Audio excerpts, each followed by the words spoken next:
Since 2015, Jared Stillman has rocked Nashville sports. That team freaking stinks. And now he's back. The takes are hotter than ever. I mean, let's be honest, he just can't coach. Welcome to Stillman and Company. Stillman and Company of the 440 Sports Network, presented by Hiller Plumbing, Heating, Cooling, and Electrical. Breaking news, Chad Brinker is out as the president of football operations for the Tennessee Titans. We will hit that. We will hit your reaction. We will hit the speculation and everything else. Here on the program, it is an emergency podcast. Tell your friends, like, and subscribe on what was setting off to be, for me, a very, very beautiful Tuesday evening. Lindsay had some girlfriends over. We were conversing, having a great time. Some wine was shared. And then all of a sudden, I saw my phone, and I said, oh, my God. Chad Brinker is out as the president of football operations with the Tennessee Titans. And I thought to myself, oh, no, what's going to happen to the AI cancer curing model that Chad Brinker told everybody was going to save the Titans $1 to $2 million? The one that told them to sign L'Jarius Sneed to an extension. Oh, no. All these moves Chad Brinker has made over the last 2 years, purging the football operations of good, hardworking, trustable Titans first people. What are they going to do without somebody kicking them to the curb? I think today is a great day for the Tennessee Titans, and we'll get to that. First, though, I want to tell you about our presenting sponsor. That is Hiller Plumbing, Heating, Cooling, and Electrical. I love Hiller. They take great care of my home. They can do the exact same for you. Hiller takes care of my home in the best ways possible. If we've got any sort of issue, an HVAC issue, and it's starting to get hot, if we've got an issue with our electrical, or if we've got a plumbing issue, a backed up drain, something like that, we just go ahead. We go right to happyhiller.com on the phone. The next day, Hiller's out here. It's done. They never come back for the same thing twice. That's my guarantee. Their guarantee is happy you'll be, or the service is free. And they really stand by that. That's Hiller Plumbing, Heating, Cooling, and Electrical. Proud supporters of the Preds, the Vols, and Vandy. Hiller takes great care of our home. That's Hiller. Call the Happy Face truck today. Okay, breaking news. Chad Brinker is out. According to a release from the Tennessee Titans, Chad Brinker steps down as the president of football operations. President of football operations Chad Brinker has announced that he is leaving the organization to pursue other opportunities. Brinker joined the team in 2023 as assistant general manager and has served in the role of president of football operations since 2024. Brinker said, quote, "It has been an honor to serve as president of football operations of the Tennessee Titans. Over the years, I've understood and embraced my role as the leader of the football strategy, but I've spent less time in personnel. And I have a renewed conviction that it is time to return to what I love and move towards my next chapter. I'm grateful for Amy's understanding in my decision and allowing me to pursue other options. I'm proud of the work we've done the past 3 years. You shouldn't be. Under challenging circumstances created by you. To begin the process of getting the Titans football organization back on track, not the least of which was last year's general manager search. Blah, blah, blah, blah, blah, blah, blah. Amy, when we first met Chad, it was clear he was an exceptional talent with deep knowledge of the game and the ability to connect big picture strategy to execution. While it is difficult to lose him, I understand his decision and will do whatever I can to support him. Add him to the list of people I'm paying. Just kidding.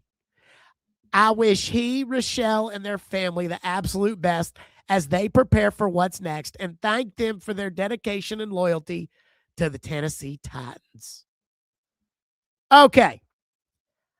I don't know what to make of all of this. But I am going to put up what I told you on January 2nd on this program. And we have it time-stamped. If you're looking at the stream, it's right up there. 3:52 p.m. on January 2nd. Quote, I know Amy Adams Strunk said that Chad Brinker's title isn't changing. And I know Amy Adams Strunk says that they approached her about this change. But make no mistake, Chad Brinker got demoted today, and he probably ends up leaving the Titans sooner rather than later. That was on January 2nd. I saw this coming a mile away. This is the NFL. And I do not know if some of you people understand this, but in the NFL, the only power, if you don't own the team, that you have today is what the person who does own the team is willing to give you. So when Amy Adams Strunk, in spite of the fact that Chad Brinker was hired by a general manager she was going to fire, promoted Chad Brinker to the president of football operations, she made him what many of you consider to be the general manager. And he sucked at that role.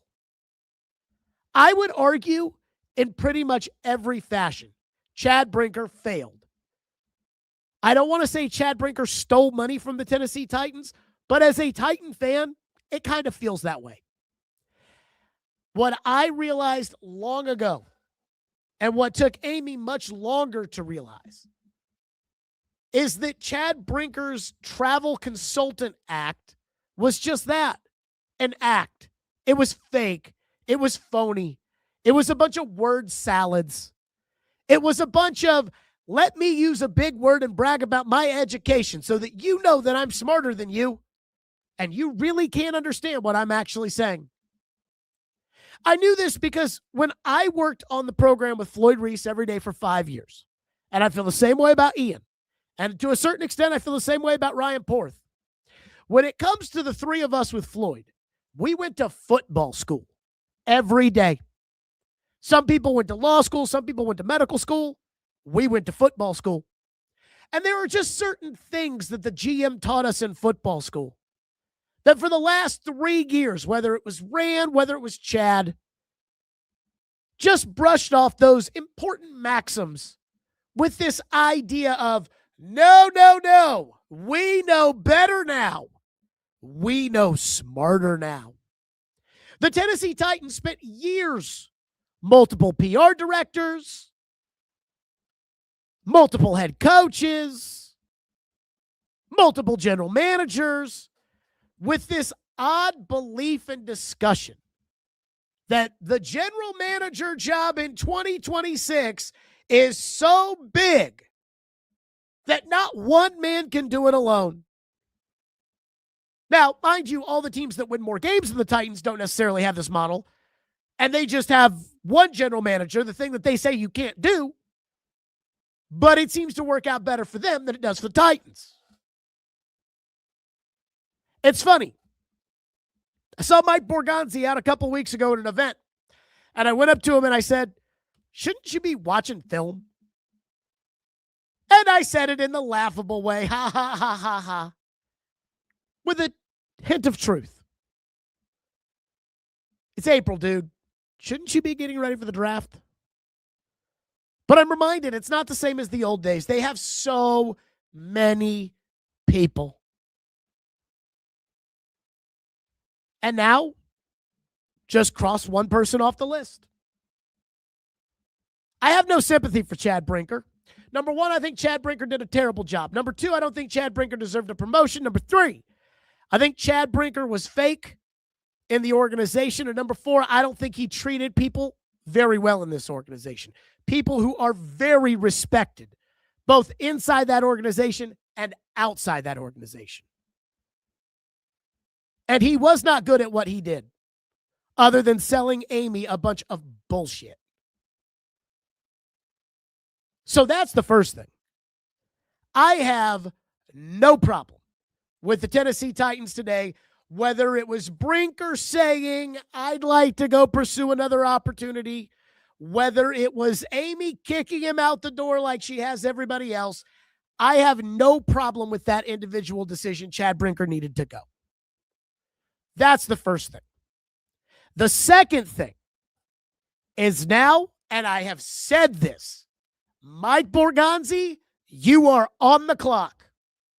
And that is not me sitting here today saying if the Titans don't do well this year, they should fire Mike Borgonzi. I'm not saying that. I don't know what they should do long-term when it comes to Mike Borgonzi. I don't see him work there every day. I certainly am not sold on him as the general manager of this team, but I don't know. But when it comes to Mike Borgonzi, this is just the reality with which you live in. Amy loves you one day. She gives you one free pass, and then you're on the toaster. That's where you are now. First, it was Vrabel. Then he got axed. Rand Carthon got a promotion after that first benefit of the doubt year. Brian Callahan comes in. Chad Brinker gets promoted. Now Rand's out. They gave him an extension. Well, we believe in our coach. He's implemented the Pee Wee program. This is going to make a big difference.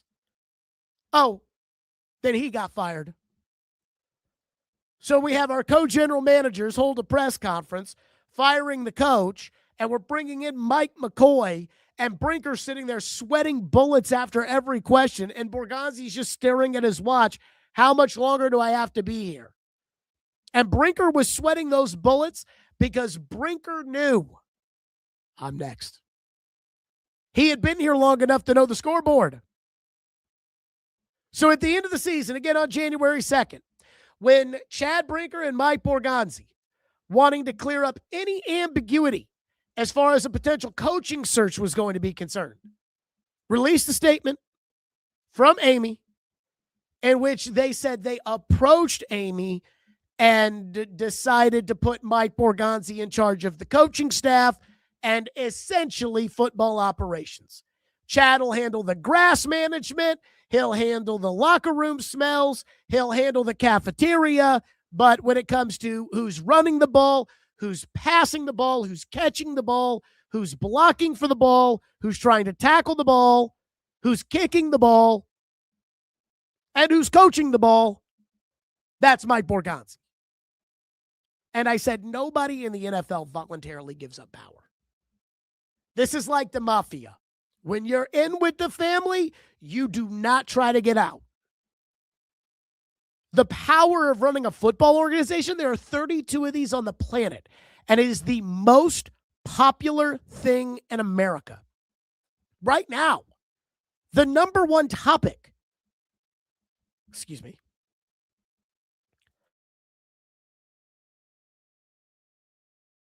Right now, the number one topic is a head coach of the Patriots and his mistress.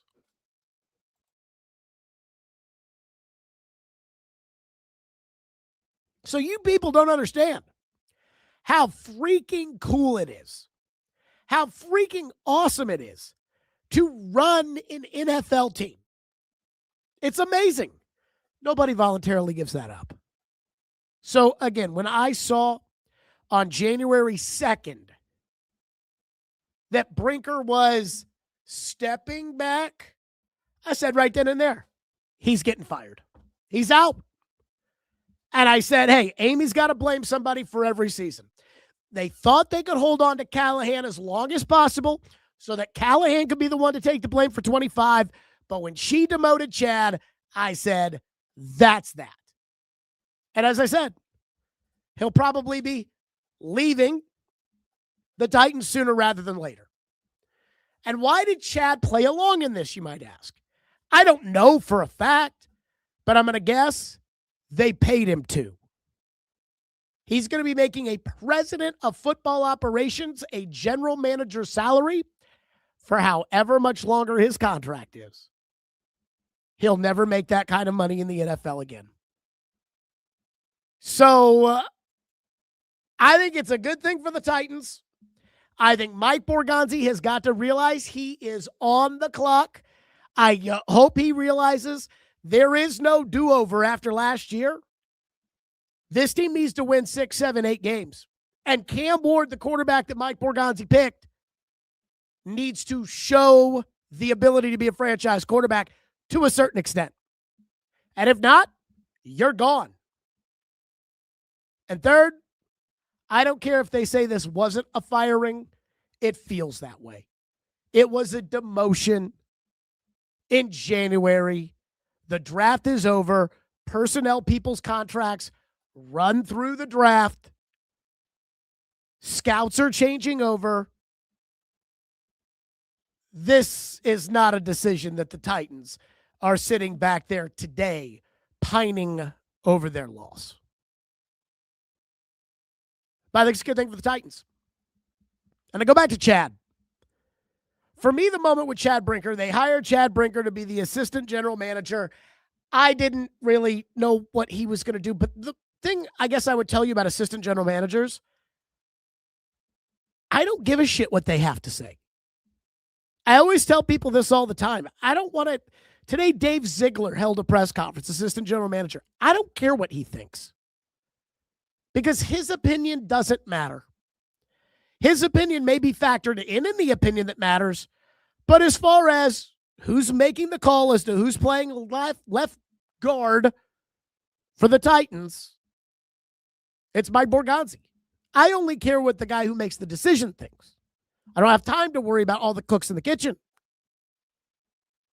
And so when it comes to that, and it comes to what Brinker did or didn't do as an assistant, I don't care. But he did nothing to get himself promoted above Rand Carthon during that Vrabel year. Then when he got promoted again with a team that had a coach it could fire, had question marks at the quarterback position, had the first overall pick in the draft, albeit not a great draft, I said, you want to start over with a guy who knows what they're doing, who has experience, who has, no. We're going to hire a new general manager. Right, but the general manager is going to have to answer to the other. No. He'll be the general manager. Okay. What? But everybody said, oh, this will work. You'll see. They hired Mike Borgonzi. They passed on Sam Darnold. And by the way, I do lay that at Brinker's feet.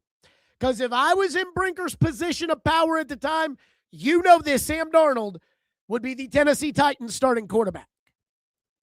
And I think he had a good season last year. Could be wrong. But I say this again. Mike Borgonzi didn't win a single game more than Rand Carthon and Brinker did the year before. And we can make every excuse we want for him. We already have. Amy does that for 1 year. She'll do that for Brian Callahan, who was as much of a bozo his first season as he was his second. She'll do that for Rand Carthon, who screwed everything up when he was trying to collaborate with Mike Vrabel. So Borgonzi got his for a year, and now he's on the clock. And finally, I don't feel bad for Brinker. Chad Brinker has turned over that organization so much that I just finally have gotten to the point where I'm like, you know what?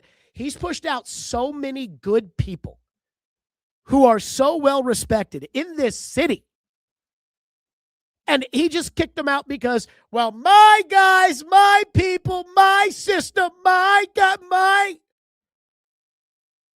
And the Titans are a weaker organization because of it. And as I said, look, Miss Amy had to buy that bull crap. So if she did, that's scary for what happens next for the Titans. But I do stand by the fact that I'm not disappointed in this. Oh, my God, Paul Kaharski sent out a tweet. You know, this is when you guys say that, oh, I have to crap on everything that you like. You know, like when I said, oh, it's a bad thing that you beat the Chiefs with that third-string quarterback nobody remembers. and it cost you all the draft picks you could have traded the Mendoza pick for. I guess Paul did that. You know, the idea where people say, oh, Jared, why do you have to be so negative? Because Chad Brinker's gone. I think it's a good day for the Tennessee Titans. I think it's a good day for Tennessee Titan fans. And here comes PK on Twitter saying exactly what I don't want to hear. PK says, the Titans have said over and over the football side is too big for a GM to run. With Chad Brinker leaving as president of football operations, I wonder if room is being created for Bryce Wasserman. Bryce Wasserman is the chief of staff at football operations and is Amy Adams Strunk's son-in-law.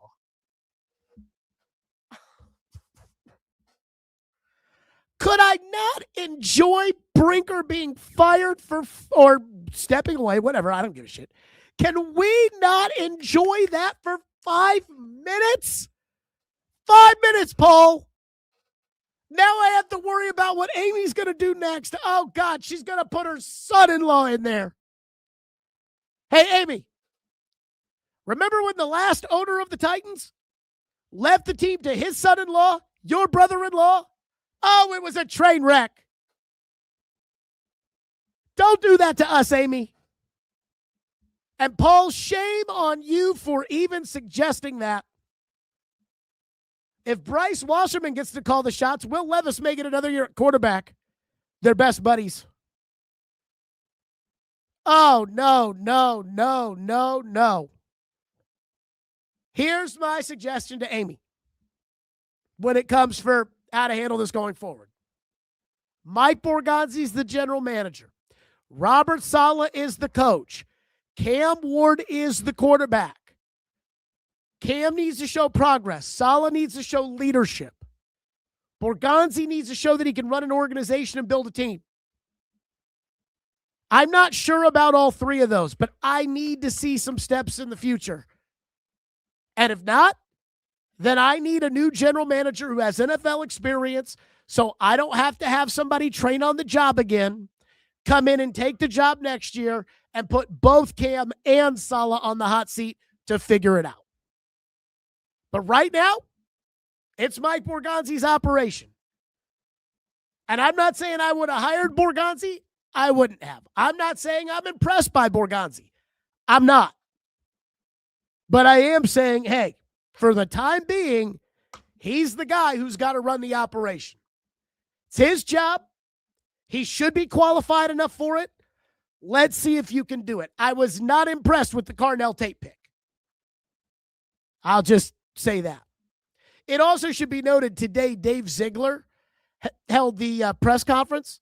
I believe the NFL requires the number 1 personnel guy to talk after the draft and the number 2 personnel guy to talk at some point. One year it was Chad Brinker with Rand Carthon. The next year it was Rand Carthon and Anthony Robinson. The year after that, it was Chad Brinker and Mike Borgonzi. And this year it was Mike Borgonzi and then Dave Ziegler. That's a sign that Chad was not in slot 1 or slot 2 of personnel as of today. That's the breaking news. Let's get to your reaction here on the program. KM says, I came to YouTube for this. I knew you'd be stoked. It's good news for the Titans. It's how it should be. It's good news. One person says, trade Jeffrey Simmons, next move. I don't think we're going to see that craziness kind of start. I mean, I think Mike Borgonzi's really been running the team. I think the first or second week of this show, which was the first or second week of the football season, I came on and I said, I am hearing that it is not all sunshine and rainbows between Chad Brinker and Mike Borgonzi. And fucking Tic Tac Titan is like, you're making this shit up. You don't have any sources. I'm like, dude, unlike you, I live here. I know people here. And the people here were telling me, yeah, no, it's not looking good between them. And again, it's like saying through the hourglass, baby, these are the days of our Titans. Somebody's getting it every day. Aaron says, no, Jared. You have to talk about Vrabelgate. No, Aaron. I talk about what people care about. People care about Vrabelgate. Right now, people care about Chad Brinker out with the Tennessee Titans. One person says, Buck predicted this today, Jared. Gave you credit for it, too. Said you've been saying it for weeks. Well, if you want to give me actual credit, give me credit because, again, I've been saying it for, in my opinion, months. January 2nd. By the way, let me say this. That day on the program, I said, hey, Amy had to blame somebody for this mess. Amy had to pin it on somebody, and she's pinning it on Brinker, and that's why he's out. And the Titans were pissed. They were like, Chad Brinker is not fired. It is disingenuous for you to say that. I said demoted, fired, whatever. He wasn't demoted. They went to Amy. They asked her to do that. Okay, well, then that would be the first time in the history of the NFL that somebody has gone to the owner and said, please give me less power. Some of you people thought, no. Chad Brinker was just stewarding the organization, and he got us out of the mess that Rand Carthon and John Robinson got us into, like Moses leading the Israelites out of the desert. And then he turned over and he said, you know what? I don't want all the biblical praise. I'll go ahead and hand it to you, Aaron. And then Moses gets out of the way. That's not how the NFL works. And it is not how the NFL works by a career politician, power player. And Chad, I read Moneyball, which is a baseball book, and that doesn't even work Brinker. I am having a good time tonight. Aaron says Amy is going to fuck it up as usual. I agree. Jared in Spring Hill says, another Jared versus Joe on this topic, please. Or Jared versus 1025. I mean, I don't. You get a Jared versus 1025 every day. Our draft night live stream got 4,500 viewers. Theirs got 500. I think it's all going to be okay. One person said, must be nice to have family as the owner. I was talking with somebody about this the other day. I don't even remember where I was. But I was talking to somebody, and they were talking about Jerry Jones. And I think it was Hutton. I was talking to Hutton. And it was about Jerry Jones. And when it came to Jerry Jones, I respect the fact that Jerry says, like, hey, I bought him. I want to run him. And instead of being like David Tepper, where I'm putting my hands in there all the time, you're just going to know that I'm putting my hands in there all the time. I appreciate that. It's what it is. He bought the team. Don't like it? Make enough money, go buy the team. I'm okay with that. But yeah, a lot of these people just win the sperm bank lottery. I mean, Mark Davis, what has he done? Jim Irsay, what did he do? The late, great Jim Irsay, what have his kids done? Spanos with the Chargers, Amy with the Titans. So, I mean, yeah, it'd be nice to be in the family. Lindsay, if only her parents could own the Blue Jays. Hell, I'll even take the Raptors. Maybe even the Argonauts. Joe says Brinker came in a loser and left a loser. Well, Brinker came from the Green Bay Packers. And he and the Titans couldn't go 5 minutes without letting you know that they came from the great Green Bay Packers. You know, the Green Bay Packers who haven't won a Super Bowl in 15 years. The great Green Bay Packers. Mike McCarthy, no. We're too good for him. Let's go hire Robert Saleh, who's got a losing record. We're too good for Mike McCarthy. But we're going to be like the Green Bay Packers. One person says, what does Vrabel think? True story. Vrabel asked somebody in town when Rand got fired and they promoted Brinker. Vrabel texted that person in town and said, did Brinker get me too? Like, I mean, I figured it was, but was it Brinker? So I'm sure Mike's taking notice of that. Though I do think that Brinker and Mike actually had from what I understand, a solid relationship.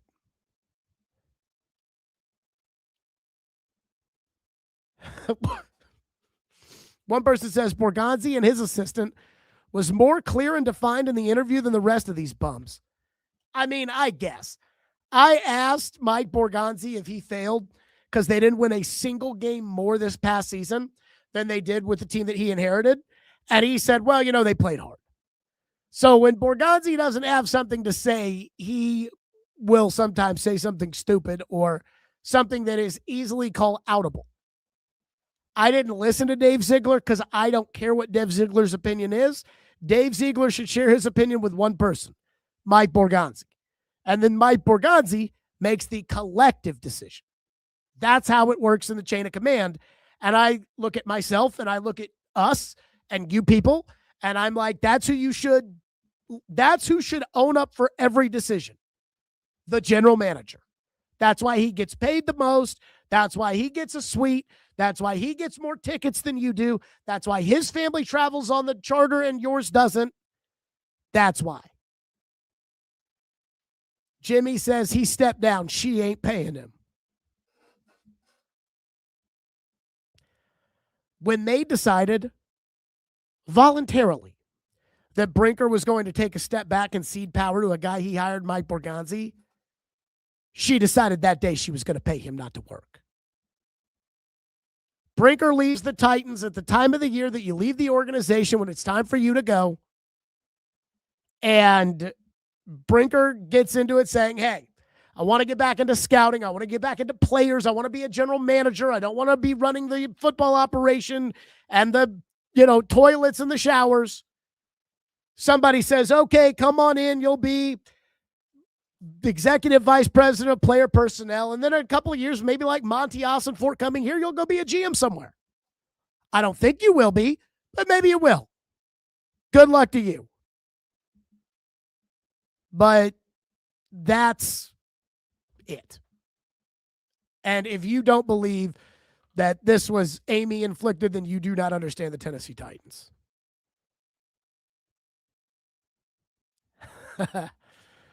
I'm going through the chat. Now I've gotten to the Diana Rossini part. Josh says, Jared, you think you'll get Easton back on your show on occasion? I don't think so. I love Easton. I love having Easton on the show. I think Easton has made his bones in this city. I thought he did it during the coaching search. Although I will say, I don't think Easton knew Brinker was out today, if I had to guess. I love Easton. I talk to Easton probably 3 or 4 times a week, but I don't think Easton will be coming back on the show. It's tough. It's tough, but it is what it is. One person says, you don't want the Argonauts, sir. Jason said, Burke should feel the heat next. I think Burke has done a good job I don't think Burke's done a good job of doing his job. I want to be very clear about that. I do think Burke has done a very good job of being Amy's fall guy. So when it comes to unpopular decisions, like changing the uniforms, which I think was an unpopular decision with many like me, Burke's the one who gets out there and takes the heat. But it was Amy's decision. And that's what Amy wanted. And I think when it comes to answering questions for things that Amy did, Burke handles it well and accepts that responsibility. And I hope that Amy appreciates that in Burke. That he will go to war for her no matter what. And considering that it's her club, that's his job. Man, I'll tell you, you guys in the YouTube chat, the funniest thing with me is I feel like I read these in the YouTube chat, and sometimes I'm like, okay, you're talking to me, and other times you're talking to each other. You don't necessarily have that problem when you're reading a text line, but you definitely see it throughout the chat. Josh says, why didn't she get rid of him back in January? Okay, that's a good question. Here's why she didn't get rid of him in January, in my opinion. Because every offseason, the Titans have fired somebody. First they fired J-Rob, then they fired Vrabel, then they fired Rand, then they fired Callahan. And you could argue that there wasn't an offseason they needed to fire somebody.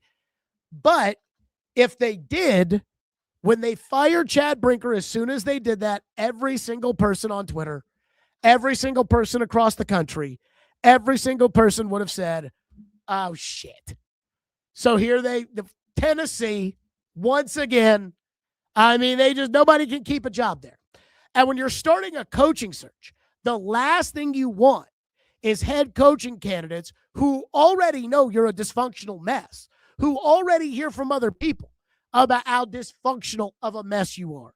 The people that fired the great Mike Vrabel, the last thing you want to do is to look so dysfunctional that the dysfunction that you said you were done dealing with is still there every day. And if you did that in January, that's how people would have taken it. Now, it's after the draft. Rookie minicamp starts. Let's go see Carnell Tate. Here's Dave Ziegler. He tells you things about Carnell Tate you want to hear. Let's go do that. Let's not sit here and talk about how the Titans once again fired some bum they hired who they were convinced with snake oil and some number on a commercial on Fox News that you call to show your support for the troops. I don't think that money actually goes to the troops, by the way. But instead of that, these guys, they're going to save us. They're going to save us. Rand Carthon's going to save us. You'll see. And every year they got to fire somebody. They got to fire somebody for it. Every single year. One guy says the collaboration experiment is over. No, it's not. And I think I still have the cut where I'm telling you the collaboration is not over. This is Borgonzi before the draft. If there was a player that you absolutely loved that Robert did not like, would that be hard for you to draft that player knowing that he's the one that has to coach him? Or is this where you being the personnel guy and being assigned the job of building the roster versus coaching the roster would take a precedence? Yes, you would never take a player that a coach does not want. It's happened over the years. I've seen it. I've been in the league for a long time. That's how you develop friction in the organization. You need buy-in when you're taking these players. So whether it's a position coach or it's the head coach, that's why you have so many of these discussions, headed into the draft, and you never want to force a player onto a coach that they don't believe in. If I can follow up, what's the line of, at the end of the day, I'm the personnel guy, I'm the general manager, I've been working with the scouts for months on this, and you're a coach who's not a personnel guy, of making him maybe see things the way that you want him to see them or the way that you see them? You have those discussions heading into the draft, but if you can't come to an agreement on a player, like I said, I've seen it happen before. It's not good for the relationship. It's not good for the player either when you don't have buy-in from the coaching that when you take them. I mean, come on now. I heard that and I'm like, oh, okay, so he's the general manager. If you can't pick a player that he doesn't like and you can't say to the coach, you don't have the authority to say to the coach, you fucking coach him, then you're not the general manager. Then he's the general manager. Then he picks the players. And everybody will say, no, you've got to get players the coach wants. You got to work with the coach. You got to collaborate.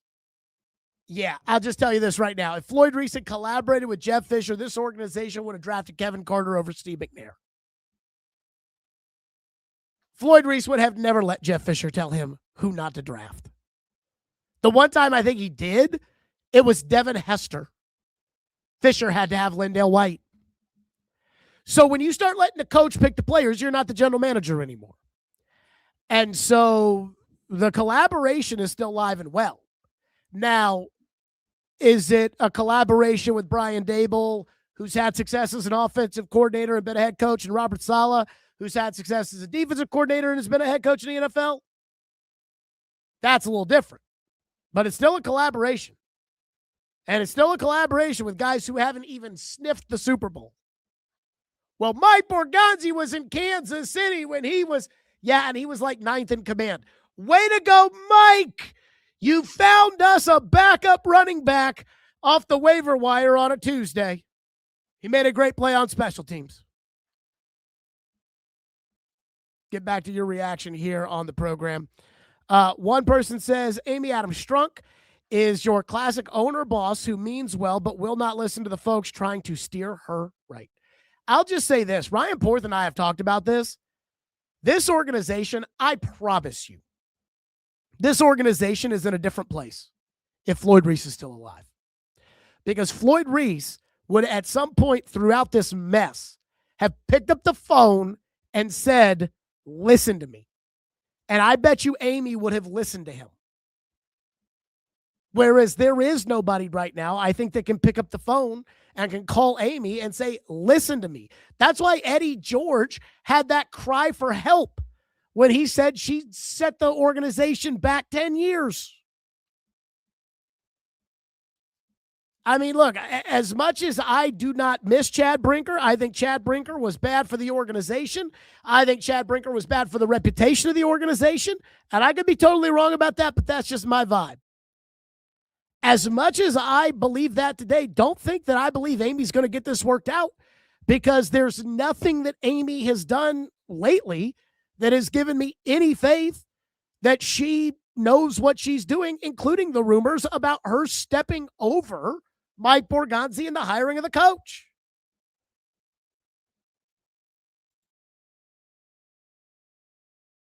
Again, you people, you follow TD long enough. You know TD's not just making stuff up. One person says, Stillman, are you not going to address this timing and his relationship with Vrabel and the scandal? I don't think there was really any relationship between him and Vrabel that mattered. From what I've been told, Brinker and Vrabel had a good relationship, but it was fine. It was amicable. But Rand and his group operated over here, which Brinker was a part of. Rand and Anthony Robinson and Chad Brinker, and they were over here, and Vrabel and Stretch and Ryan Cowden were over there. But they got along fine. Kanan says, at least we now know who's in charge. Well, do we? Because, again, TD reported that Amy took over the coaching search, and then TD took it back, but I don't think TD was making it up.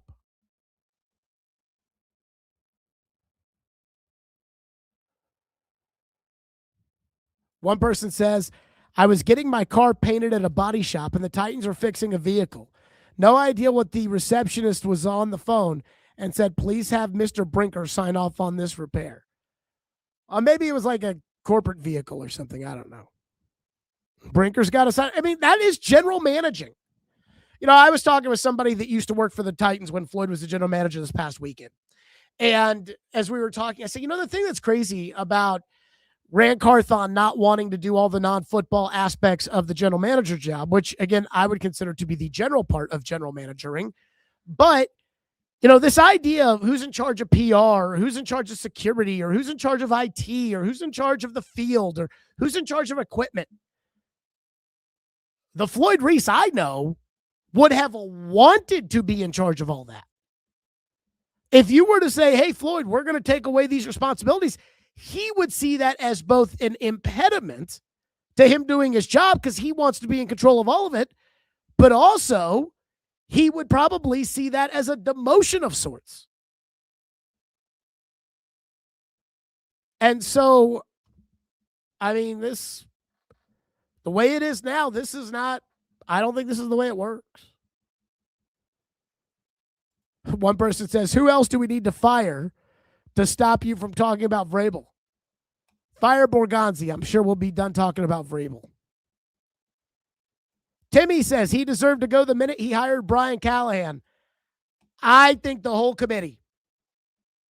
And that includes the son-in-law that Paul is preparing us for to be the next president of the Titans.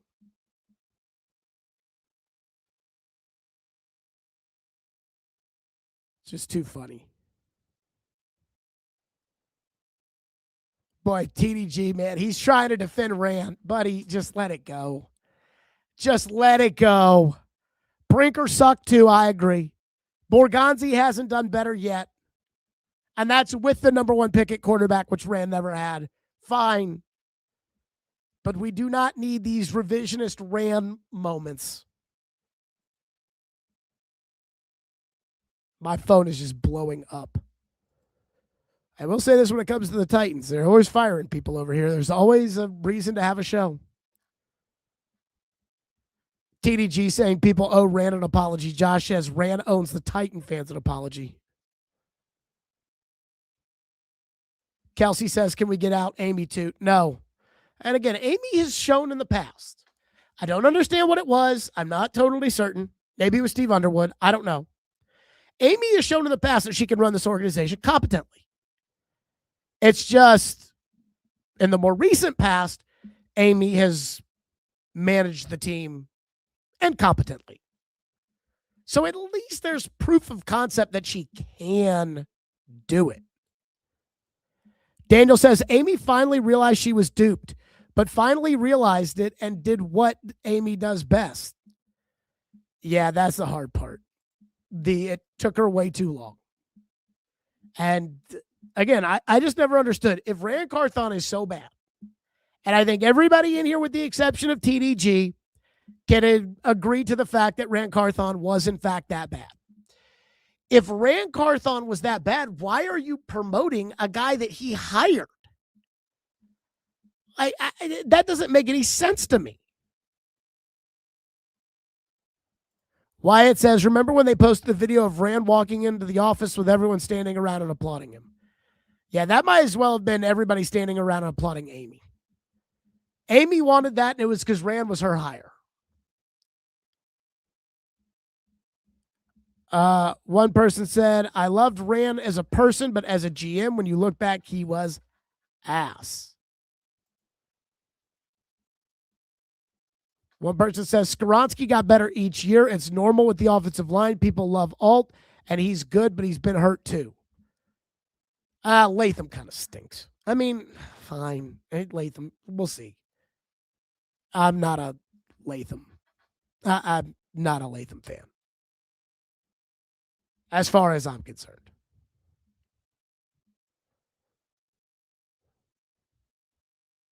One person said, the Titans train is back on track. We're battle tested now. Miss Amy's trusted her staff, which I don't blame her for, but now she knows. We'll see with Borgonzi. Again, the big tell for me is when a guy like Mike Borgonzi comes to the Titans from the Kansas City Chiefs, and you're hiring Mike Borgonzi because he comes from the Chiefs. You want a little bit of that Chiefs juice. So if he were to take the job and he were to say, hey, we're going to try to recreate what the Chiefs have done, well, that's why we hired him. The idea that we're hiring somebody to not be the person that they come from is ridiculous. When you hire a Nick Saban defensive coordinator, whether it's Jeremy Pruitt or Kirby Smart, you're asking to have Nick Saban's program. So when you hire Mike Borgonzi from the Chiefs, you're asking Mike Borgonzi to do things the way the Chiefs did them. How did the Chiefs do them? They didn't overdraft the quarterback first overall. Andy Reid said, I'm not going to use that pick on E.J. Manuel or Geno Smith. You did. They traded for Alex Smith. He had been benched in San Francisco. This operation was way too smart for Sam Darnold. And when I saw the Nick Suss story, where Suss said that the coaching staff really pushed Darnold, and the front office said, well, what good is it if we win 7 games with Sam Darnold? That told me these guys don't understand, A, Sam Darnold is a good quarterback, which is debatable, and B, winning 7 games when you won 3 games last year would be a monumental step forward for everybody, including you and your job. It told me they didn't know what they were doing. And then they just threw Cam out there before he was ready, unlike Mahomes, who sat. No Tyreek Hill, no Travis Kelce, no Eric Fisher, the first overall pick at left tackle. Nope. Just throw Cam out there before he's ready. The exact opposite of what they did in Kansas City. That's when I think, okay, well, you talk a big game, but then when I look for you to operate that way, you don't operate like Kansas City. That makes it hard for me to believe that you actually have a football maxim system in place.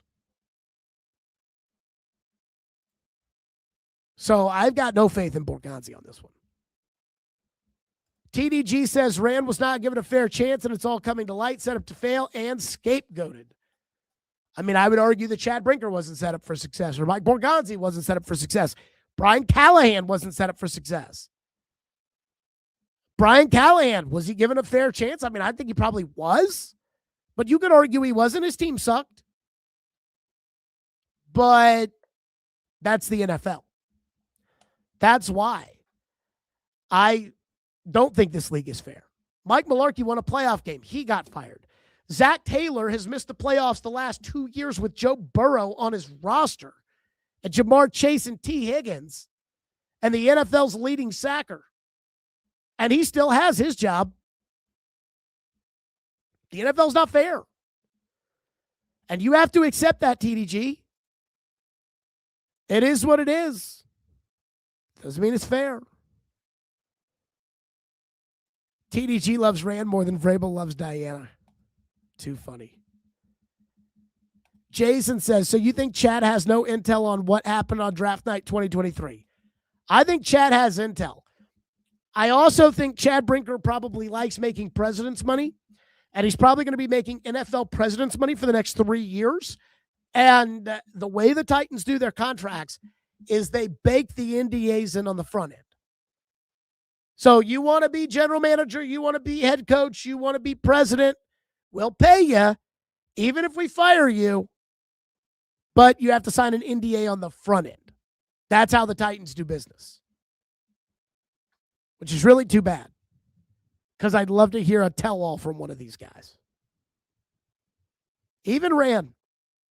I'd like to know from Rand. I would like the Titans, if you're listening, and I know you are. Titans, if you are listening, please allow Rand Carthon immunity from his NDA to talk about Mike Vrabel and Diana Rossini. All the stuff about Amy or Brinker or whatever, Burke, Bryce Wasserman, that can stay private. I don't know what it is. I don't trust me. Rand's not my buddy. He's not telling me any of this stuff. But just let Rand on his podcast or on TD's podcast or wherever he may go, Buck, just let Rand speak on Vrabel and Diana and about draft night 2023. That's what I just implore of the Tennessee Titans. They won't do it, but it'd be nice. One person says, who do you think the Titans' best pick was this year? I think it was Tate. That doesn't mean that I love it, but I think the best player they drafted was going to be Carnell Tate. Okay, that's going to do it for us on an emergency podcast. Stillman and Company, like and subscribe. Tell your friends.